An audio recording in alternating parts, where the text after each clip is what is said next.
Roman Reigns et Brock Lesnar. Qu'on les aime ou non, ces deux noms ont marqué la dernière décennie de la WWE. Chacun à leur manière, avec Roman Reigns d'un côté qui s'est extirpé du Shield pour partir en solo avec d'abord un run de face basique puis son personnage de chef tribal, et Brock Lesnar qui après son retour en 2012 a vaincu la streak de l'Undertaker, décimé John Cena et s'est offert de multiples titres de champion du monde. Mais si ces deux hommes ont marqué la dernière décennie de la WWE chacun de leur côté, ils ont également une rivalité qui s'est étalée sur 7 ans avec un total de 9 affrontements, et aujourd'hui on va retracer toute cette histoire de sa naissance jusqu'à leur dernier affrontement à SummerSlam 2022.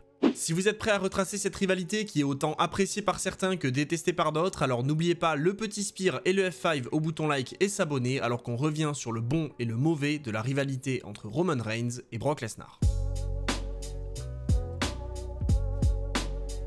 Tout commence le 25 janvier 2015. Depuis maintenant 6 mois, le clan qu'on connaissait sous le nom de The Shield s'est séparé et chacun des 3 membres a pris un chemin différent. Alors que Dean Ambrose et Roman Reigns ont continué leur association pendant un moment et qu'ils intègrent ce soir-là le Royal Rumble, Seth Rollins lui a subi une ascension fulgurante et participe ce soir-là au match pour le titre de champion de la WWE, détenu par nul autre que Brock Lesnar. Et si justement Seth Rollins n'aura pas le bonheur de quitter le show avec le titre de champion, puisque Brock Lesnar va conserver son titre au terme d'un magnifique match, un autre membre du Shield lui passera une bien meilleure soirée. Dans le main event de la soirée, 30 hommes s'affrontent dans le Royal Rumble match pour l'opportunité d'affronter le champion de la WWE à WrestleMania. Roman Reigns fait son entrée en 19e position et malgré l'alliance entre Big Show et Kane, le Big Dog parvient grâce à son cousin The Rock à remporter le match sous une bronca générale dans une salle qui commençait déjà à rejeter son personnage. Et c'est que le début pour Roman Reigns qui va pendant de nombreuses années subir un rejet total des fans, mais malgré ça, la WWE va quand même vouloir le mettre en avant à tout prix. C'est donc officiel. À WrestleMania 31, Roman Reigns affrontera le champion de la WWE Brock Lesnar dans le main event de la soirée pour tenter de remporter le titre le plus important de la fédération. Une semaine avant le match le plus important de sa carrière, Roman Reigns se présentera à nouveau dans le ring pour faire face au champion, et cette fois-ci, pas de place pour les paroles, les deux hommes vont tenter de s'arracher le titre des mains, imageant parfaitement ce qui les attend à WrestleMania. Et on y est, dans le main event du plus grand événement de l'année 2015, Brock Lesnar contre Roman Reigns pour le titre de la WWE. D'entrée de jeu, Reigns attaque fort pour ne laisser aucun répit à Brock Lesnar. Mais vous commencez à le savoir, Brock Lesnar a toujours réponse à tout. Il reprend rapidement le contrôle et commence une destruction méthodique de son adversaire, envoyant un F5 et enchaînant les souplexes. Fier de ce qu'il réalise, Lesnar se permet de moquer son adversaire en lâchant cette phrase désormais culte. Suplex City, bitch! Brock Lesnar réalise une véritable démonstration de force avec des souplexes comptés par le public qui confirment que Roman Reigns en a subi 8 au total. Visiblement, Lesnar n'a pas pour projet d'aller plus loin. Il saisit le challenger et lui envoie un nouveau F5, c'est fini. 1, 2, et non, Roman Reigns lève l'épaule. Le public voyait déjà la bête repartir avec le titre, mais Reigns résiste et prouve là son courage. Malheureusement, ça ne suffit pas pour revenir dans le match. Lesnar le malmène avec des claques et des droites, mais Roman Reigns rigole, obtenant pour une fois une réaction positive de la foule. Et je précise bien de la foule, parce que Lesnar, lui, croyez-moi qu'il n'est pas prêt à accepter ça. Il fait monter le compte de souplex à 10 et prépare un 3ème F5. C'est placé. 1, 2, et non. Ce qui a suffi à battre l'Undertaker ne permet pas à Brock Lesnar de venir à bout de Roman Reigns. La frustration commence à se faire ressentir du côté de la bête qui va continuer sa punition à l'extérieur. Mais attention, dans sa rage, Lesnar se fait surprendre et déguste le poteau en plein visage, s'ouvrant le crâne immédiatement. L'ouverture que Roman Reigns cherchait vient de s'ouvrir à nouveau, il faut capitaliser. De retour dans le ring, le challenger a repris ses esprits alors que Lesnar est en sang et complètement ailleurs. Reigns s'élance et enchaîne les Superman Punch. Il va aller au bout et créer la surprise. Il aligne sa cible et envoie un spear. Lesnar est aussitôt debout mais Reigns est prêt. Un 2ème spear. 1 et 2, et Lesnar se dégage à la dernière seconde pour rester dans le match. Ça y est, le public est enfin à fond dedans alors que le challenger arme à nouveau un coup de poing. Le champion titube, mais sous l'explosion de la foule, il capte Roman Reigns en plein air et lui place un 4ème F5. Les deux hommes sont au sol. Un partout balle au centre, il faut qu'un des deux se relève pour prendre l'avantage. À moins que...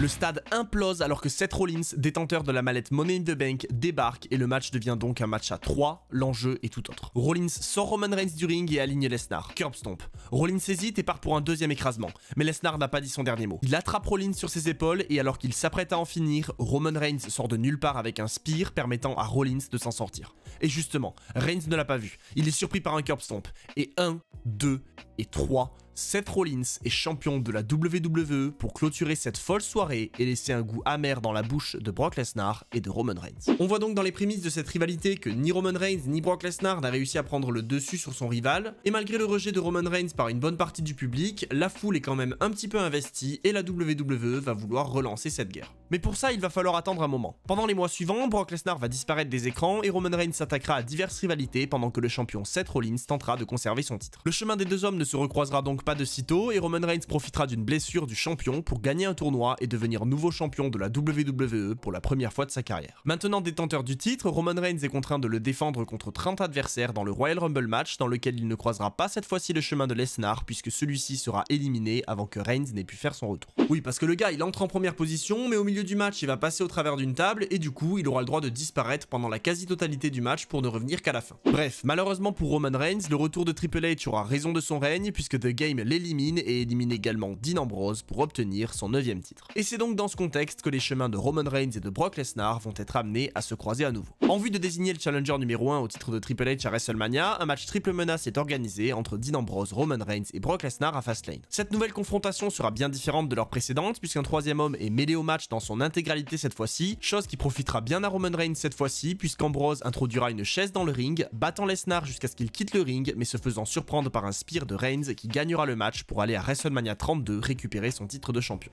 Une fois de plus, leurs chemins vont se séparer suite à une absence de Lesnar et il faudra cette fois-ci attendre plus d'1 an pour qu'ils se recroisent à nouveau. Alors qu'à WrestleMania 33, Roman Reigns a égalé Lesnar en battant l'Undertaker, The Beast lui est champion universel après avoir battu Goldberg en moins de 5 minutes le même soir. C'est donc naturellement que Roman Reigns va annoncer lors d'un épisode de Raw qu'il défie Brock Lesnar pour son titre à SummerSlam. Divers événements mèneront à l'ajout de 2 autres personnes dans le match, à savoir Samoa Joe et Braun Strowman, et le titre de Brock Lesnar est peut-être plus en danger que jamais. Et petit rappel à ce moment-là, Roman Reigns a un avantage certain sur Brock Lesnar. Seul Reigns a une victoire dans un match dans lequel Brock Lesnar était impliqué puisque leur premier affrontement s'est terminé par une victoire de Seth Rollins. Et justement, pour rééquilibrer tout ça, Lesnar réussit l'exploit alors que tout était contre lui, surprenant un Roman Reigns confiant avec un F5 et lui rivant les épaules pour le compte de 3, lui permettant de conserver son titre. Cette fois-ci, malgré la présence de 2 adversaires, c'est bien Roman Reigns qui subit le tombé de la part de Lesnar, lui donnant un avantage non négligeable sur son rival. Et pour cette fois-ci, résoudre cette histoire et enfin savoir lequel des deux est supérieur à l'autre, il va être temps d'organiser un affrontement 1 contre 1 qui cette fois-ci ne sera pas interrompu. Alors que Lesnar est toujours champion universel depuis WrestleMania 33 et qu'il ne défend son titre que très rarement, n'apparaissant quasiment jamais à la télé, il est grandement critiqué par Roman Reigns qui se donne pour mission de mettre un terme à tout ça. Pour ce faire, il va remporter l'Elimination Chamber et à WrestleMania 34, 3 ans après leur affrontement initial en 2015, il est temps de régler cette histoire une bonne fois pour toutes. C'est le moment de clôturer le show et la rivalité, Roman Reigns contre Brock Lesnar pour le titre universel. Et là on peut noter quelque chose d'important, certes Roman Reigns n'a clairement pas le public avec lui depuis le début puisqu'il le rejette complètement, mais pour la première fois, le monopole de Brock Lesnar et sa place au sommet alors qu'il ne défend que très rarement son titre commence à énerver de nombreux fans qui finalement préféreraient voir Roman Reigns en tant que champion. Et donc cette fois-ci, une partie plus importante du public va se ranger derrière Roman Reigns et souhaite le voir partir avec le titre. Mais là on va rentrer dans des détails plus précis de la WWE. Initialement, il était prévu que Roman Reigns reparte avec le titre. Le scénario était écrit tel quel, au moment où la cloche a sonné, la fin du match qui était dans la tête des 3 hommes sur le ring était claire. Roman Reigns placerait un spear sur Brock Lesnar pour clôturer cette rivalité et remporter le titre universel. Mais à la surprise de beaucoup, ceux dans la confidence y compris, tout ne va pas se passer comme prévu. Alors que le match dure depuis environ un quart d'heure et qu'on sent cette fois-ci une certaine lassitude des fans qui ne savent plus trop qui encourager, un Roman Reigns le visage couvert de sang va placer un spear au champion. Ça doit être la fin alors. C'est comme ça que tout va se finir. Roman Reigns s'élance une seconde fois et touche la cible. 1 et 2 et non. Lesnar s'est dégagé. Personne n'y croit. Et c'est pas fini. Roman Reigns prend à nouveau de l'élan dans les cordes. Évidemment, c'était pas suffisant. Il faut repartir pour un 3e spear. Mais cette fois-ci, le challenger est surpris dans sa course par la bête qui place son F5. Et 1 et 2 et 3, Brock Lesnar bat Roman Reigns et conserve son titre universel pour continuer ce règne interminable. Mais alors, que s'est-il passé? Est-ce que Lesnar a pris lui-même la décision de changer la fin de ce match? Est-ce que les gens qui étaient dans la confidence avaient en réalité une mauvaise information? Eh bien en réalité pas du tout, puisque comme c'était souvent le cas à l'époque, cette décision peut s'expliquer par une et une seule personne, Vince McMahon. Et oui, c'est lui qui a décidé en milieu de match, semble-t-il, que Roman Reigns ne gagnerait pas le titre ce soir-là et que Lesnar repartirait avec la ceinture. Et là je pense que c'est une bonne occasion pour faire un peu un bilan de milieu de rivalité parce qu'on peut déjà en tirer du bon et du moins bon. À cette époque, on savait que la WWE voulait mettre Roman Reigns en avant et d'ailleurs toute la construction de Lesnar en tant que champion absent visait à inciter le public à rejeter le champion pour se ranger du côté de Roman Reigns. Et franchement, j'avais beau être le dernier des mecs à apprécier Reigns à l'époque, ce soir-là, j'étais vraiment pour lui. Donc d'un côté, on a un résultat surprenant, chose qu'on aime voir, mais comme on n'a pas non plus un match incroyable et à mon sens un peu trop long, on est un peu mitigé. D'autant qu'à cette époque, c'est pas par ses talents au micro que le Big Dog va briller, donc les échanges qui mènent au match ne sont pas non plus passionnants temps, et avec Brock Lesnar qui prend un dessus évident sur Roman Reigns, on est encore moins emballé par la rivalité. Mais malgré le désintérêt grandissant des fans, la WWE était très loin d'en avoir fini avec cette rivalité. Pour continuer sur la lancée de WrestleMania, et malheureusement sans une justification évidente, Roman Reigns obtient une revanche contre Brock Lesnar dans un match en cage au Greatest Royal Rumble. Mais cette fois-ci, enfin, la WWE va nous donner de la controverse justifiant que la rivalité continue. Et je sais que beaucoup n'aiment pas ça, mais honnêtement, à ce moment-là, je m'étais fait à l'idée que cette rivalité n'en finirait pas de sitôt, donc j'étais content qu'ils essayent au moins de faire quelque chose. Et donc, alors que Reigns envoie un spear sur le champion, les deux hommes passent au travers de la cage, chutant lourdement sur le sol pour mettre un terme au match. Mais alors, qui est le vainqueur? Normalement, ça doit être celui dont les deux pieds ont touché le sol en premier. Et bien que cela ne soit pas évident sur les images et qu'on pourrait même être amené à penser le contraire, l'annonce officielle est faite, Brock Lesnar remporte le match et conserve son titre de champion. Et à ce moment-là, ça fait donc 3-1 pour Brock Lesnar, sachant que la seule victoire de Roman Reigns est obtenue en effectuant le tombé sur Dean Ambrose, et on voit donc que la rivalité est largement déséquilibrée. Il va donc être temps de tout remettre en ordre afin de justifier que cette rivalité continue entre Lesnar et Reigns, et donc, pour cette fois-ci une raison évidente au vu de la controverse au Greatest Royal Rumble, Roman Reigns obtient une revanche contre The Beast à SummerSlam et détrône le champion du monde sous cette fois-ci la joie de la foule. Mais vous vous en doutez, c'était clairement pas fini. Alors que Reigns est débarrassé de Brock Lesnar depuis à peine un mois, celui-ci fait son retour lors de Hell in a Cell 2018, attaquant son rival pour réinitier la rivalité. On imagine bien qu'à ce moment-là, l'idée de la WWE était de relancer le programme entre Lesnar et Roman Reigns, et franchement, on était nombreux à saturer et à vouloir autre chose. Eh bien, mesdames et messieurs, la WWE n'a pas eu d'autre choix que de nous offrir autre chose. Fin 2018, la triste nouvelle nous est annoncée par Roman Reigns, il est atteint de la leucémie à nouveau et il est contraint de rendre son titre vacant. Les projets le concernant sont donc mis de côté et à son retour, il ne va pas immédiatement recroiser la route de Brock Lesnar. Et d'ailleurs, on va voir que dans les faits, le chemin des deux hommes ne va pas se recroiser avant plusieurs années. Disparaissant à nouveau des écrans durant la période sans public, Roman Reigns va effectuer son retour avec un tout nouveau personnage en 2020, celui du chef tribal. Bien plus charismatique au micro et dans le ring, et avec un personnage de heel, c'est un Roman Reigns totalement différent qu'on voit, mais surtout, il a une particularité très importante, il est désormais accompagné par Paul Heyman, l'ancien avocat de Brock Lesnar. Alors que Reigns décime tout sur son passage et règne en maître sur la WWE, il réalise l'exploit de battre John Cena dans le main event de SummerSlam 2021 pour cette fois-ci asseoir véritablement sa domination sur la WWE et prouver que personne ne peut l'arrêter. Quand soudain,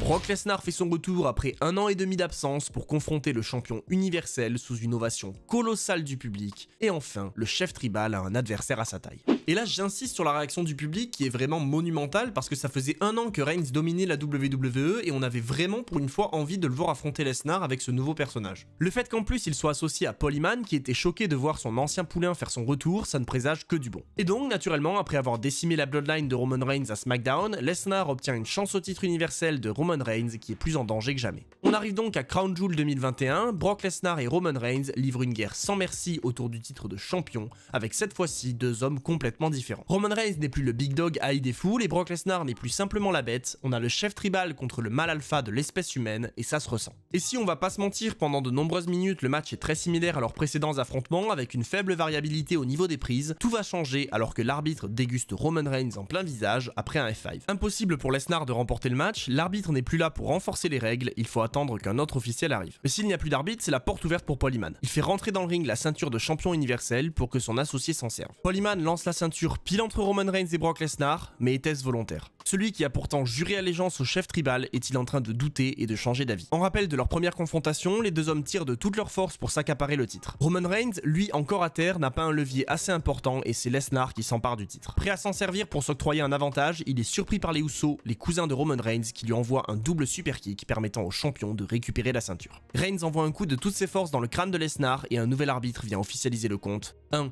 2 et 3, Roman Reigns conserve son titre et prouve la supériorité de la Bloodline. Et là, ça devient vraiment intéressant, parce que c'est fini d'avoir un Roman Reigns qui veut simplement gagner à la loyale en montrant qu'il est le meilleur. Là, on a un mec qui est prêt absolument à tout pour remporter la victoire, et ça change vraiment la donne. Mais Lesnar, on sait tous qu'il ne va pas accepter ça. Décimant la Bloodline puis une partie du roster de SmackDown pour extérioriser sa colère, il est suspendu par les officiels indéfiniment. Bonne nouvelle pour Reigns, qui obtient du coup du répit, mais en réalité, il ne sera que de courte durée, puisqu'un mois plus tard, la suspension est levée, et Brock Lesnar peut faire son retour pour terroriser terroriser la Bloodline. Il obtient en plus une place dans le championnat pour le titre WWE à Day One 2022 et bat 4 autres hommes pour remporter le titre suprême. À ce moment-là, pour rappel, Paul Heyman ne sait plus où se mettre, il est partagé entre son partenaire de toujours Brock Lesnar, celui qui l'a amené vers les sommets à de nombreuses reprises, et son chef tribal qui l'accompagne depuis plus d'1 an et avec qui il entretient aussi une relation d'amitié. Mais puisque Lesnar est champion de la WWE, il n'a plus de raison d'apparaître du côté de SmackDown, le show dominé par Roman Reigns. Et donc, Paul Heyman se joint à lui du côté de Raw pour célébrer sa victoire. On pourrait alors croire que Heyman va jouer sur 2 tableaux selon le show, mais dès la semaine suivante, il accompagne Brock Lesnar dans une confrontation avec Roman Reigns, confirmant qu'il a maintenant choisi son camp. Mais vous allez voir que c'est pas si simple que ça.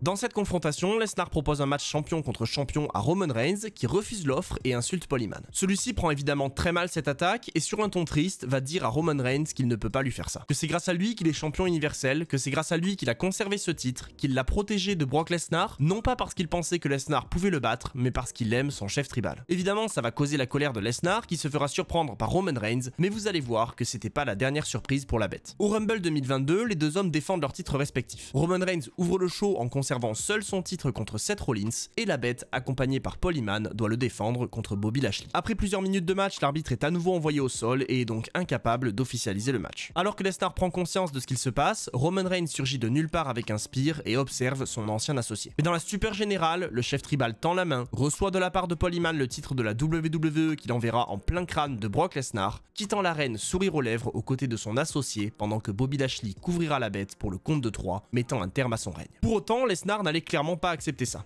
Il remporte le Rumble le soir même pour avoir une chance au titre à WrestleMania, continue de terroriser la Bloodline semaine après semaine et surtout reprend à Elimination Chamber le titre de la WWE, officialisant le match champion contre champion à WrestleMania. Et là enfin, cette grande rivalité allait atteindre son climax sur la plus grande scène du monde en unifiant les 2 titres de champion. Les deux hommes sont prêts à en découdre et on va avoir à nouveau droit à une guerre sans merci. Lesnar domine évidemment le début de match mais perd sa concentration en s'adressant à Paul Heyman qui l'implore en lui disant qu'il s'excuse et que rien n'est de sa faute. La bête fait une erreur. Reigns surgit par derrière et lui envoie un spear à travers la barricade pour reprendre le contrôle du match. De retour dans le ring, les finishers et coups spéciaux pleuvent des 2 côtés. Spear, Superman Punch, German Suplex à 5 reprises et F5, mais rien ne suffit, les deux hommes n'arrivent pas à se départager. L'arbitre va à nouveau déguster un coup et Roman Reigns va bien sûr en profiter avec un low blow et un coup de ceinture en plein crâne. Mais est-ce que c'est suffisant? Non. Lesnar se dégage et c'est toujours pas fini. Alors que Reigns tente un énième spear, il est surpris par le Kimura Lock, une prise de soumission dévastatrice. Le chef tribal va taper. Lesnar est tout sourire, il voit sa suprématie reprendre, il en est tout prêt. Mais grâce à l'aide de Paul Heyman, Reigns attrape la corde in extremis pour s'en sortir et c'est toujours pas fini. Heyman s'inquiète et implore Roman Reigns de se reprendre. Il refuse de voir son chef tribal perdre ce soir et il passerait lui aussi un sale moment en cas de victoire de Brock Lesnar. Et justement, ces paroles vont réussir à remotiver le champion universel. Reigns reprend la bête de vitesse, spear, et 1, 2 et 3. Le chef tribal l'a fait, il vient de vaincre le mal alpha de l'espèce humaine et il est désormais champion indisputé, mettant un terme à cette rivalité pour de bon. Du moins, c'est ce qu'on pensait à ce moment-là. Pour moi, à ce moment-là, on avait fait le tour. Autant à la base je n'aimais pas la rivalité parce que j'étais loin d'être fan du personnage de Roman Reigns, autant là je trouvais que c'était une très bonne idée de l'avoir relancé et je la trouvais très intéressante. Mais là à WrestleMania je considérais qu'on avait vraiment atteint une conclusion, qu'on avait un vrai passage de flambeau et qu'on allait pouvoir passer à autre chose. Mais bien sûr la WWE a voulu pousser plus loin. Et donc en juin 2022, 2 mois après sa défaite à WrestleMania, la bête effectue encore une fois son retour pour défier le champion indisputé à SummerSlam dans une dernière revanche. Cette fois-ci pas de retour en arrière possible, c'est la der des der. Paul Heyman motive son poulain comme jamais et on arrive à SummerSlam dans un last man standing, un match où le dernier homme debout repart avec la victoire pour enfin mettre un terme à tout ça. Ce match est évidemment une folie sans nom, Lesnar fait son entrée avec un tracteur, les deux hommes se livrent encore à une guerre sans merci comme à leur habitude et on voit que ça annonce vraiment la fin. Ce qu'on retient c'est que pour gagner Brock Lesnar va aller loin et même très loin puisqu'il va prendre son tractopelle là où je ne sais quoi et va soulever le ring faisant chuter Roman Reigns et choquant toute la salle. Mais c'est pas tout, il doit aussi faire face à une attaque des Usos dont il va très vite se débarrasser avant d'envoyer un F5 à Paul Heyman sur la table des commentateurs pour le plus grand plaisir des fans. Encore une fois, Lesnar fait une erreur. Il se concentre trop sur son ancien avocat et il est surpris par un spear et tout le monde est au sol. Mais soudain,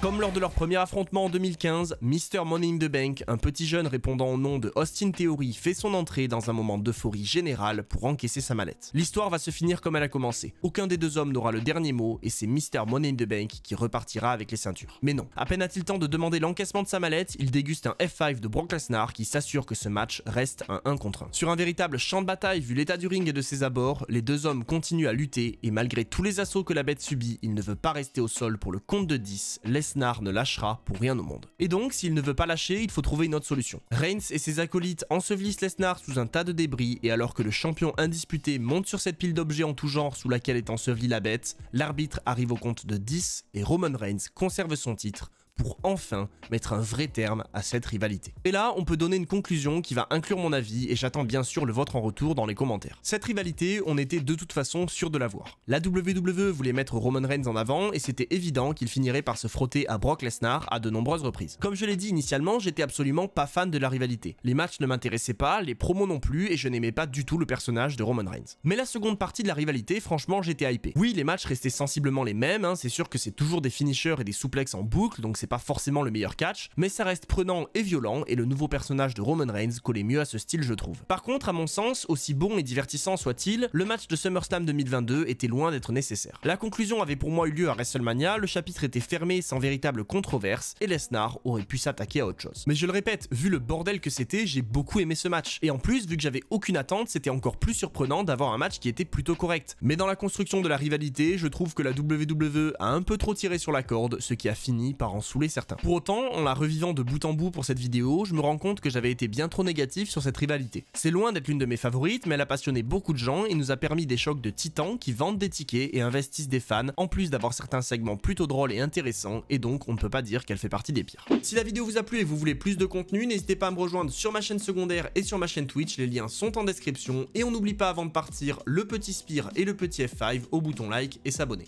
Je vous invite aussi à me donner votre avis en commentaire, et d'ici là, je vous dis c'était Monsieur Hawkin et on se retrouve très vite pour d'autres histoires.